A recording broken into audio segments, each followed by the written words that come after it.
రాష్ట్రంలో ఎక్కడా అక్రమ అరెస్టులు లేవన్నారు హోంమంత్రి అనిత. ఒక ఎంపీని అరెస్ట్ చేయటం అంత ఈజీ కాదన్నారు.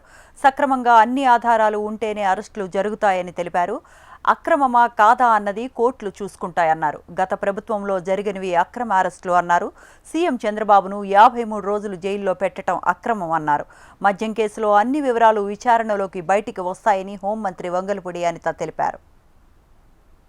సోషల్ మీడియాలో ఒక పోస్ట్ని ఫార్వర్డ్ చేసినందుకు, ఒక వచ్చిన పోస్ట్ని రీట్వీట్ చేసినందుకు, ఫార్వర్డ్ చేసినందుకు ఒక కేసు పెట్టారు. అది అక్రమ కేసు. అంటే అమ్మఒడి ఒకరికి ఇస్తానంటే, ఇద్దరికి ఇస్తానంటివి ఒకరికే ఇచ్చేవి ఏంటి అని చెప్పి ఒక సోషల్ మీడియాలో ఒక పోస్ట్ పెట్టినందుకు దాన్ని అర్ధరాత్రులు ఇంట్లోకి దూగి లైట్లు పగలగొట్టి ఏదో డెకాయిట్ని తీసుకెళ్ళడం అదే అక్రమ అరెస్ట్. అంటే అర్థమైందా? అసలు సంబంధమే లేని ఇష్యూలో ముఖ్యమంత్రి అన్ని సంవత్సరాలు ముఖ్యమంత్రి చేసిన వ్యక్తిని, ప్రతిపక్ష హోదా కలిగిన వ్యక్తిని 53 రోజులు మీరు అక్రమంగా అరెస్ట్ చేసి జైల్లో పెట్టారు. అదే అక్రమ అరెస్టులు అంటే. ఈ రోజు సాధారణంగా జగన్మోహన్ రెడ్డి ఊర్లోకి వస్తున్నాడంటేనే షాపులన్నీ మూయించేసి మా ఇంట్ల దగ్గర హౌస్ అరెస్టులు చేసి మమ్మల్ని కూడా రోడ్డు మీదకి రానివ్వకుండా చేశారు. అవి అక్రమ అరెస్టులు అంటే. ఇవి కాదు అక్రమ అరెస్టులు అంటే. సక్రమంగా జరుగుతున్న ప్రక్రియ.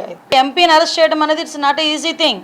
ఎన్నో ఎవిడెన్స్లు ఉండి, పక్కా ఎవిడెన్స్లు ఉంటేనే కానీ ఒక ఎంపీని అరెస్ట్ చేయలేం. ఈరోజు నాలాంటి దాన్నో మీలాంటి దాన్నో తీసుకొచ్చి ప్రతిపక్షంలో ఉన్నప్పుడు ఎలాగోలాగా చేసేవచ్చు, ఏదైనా కేసు పెట్టవచ్చు. కానీ ఒక ఎంపీ మీద మేము పెడుతున్న అరెస్ట్ చూపించారు అనేటప్పుడు వితౌట్ ఎనీ ఎవిడెన్స్ చేయకూడదు. అలా ఏమి రూల్ ఏం లేదు. వితౌట్ ఎవిడెన్స్ ఉంటేనే మేము చేస్తాం. ఎవిడెన్స్తోనే చేశారు. కాబట్టి అవన్నీ అక్రమమా సక్రమా అని కోర్టులు తెలుస్తాయి. కోర్టులో తెలుసుకోండి. దానికి ఎందుకు ఇక్కడికి వచ్చి గగ్గోలు పెట్టడం?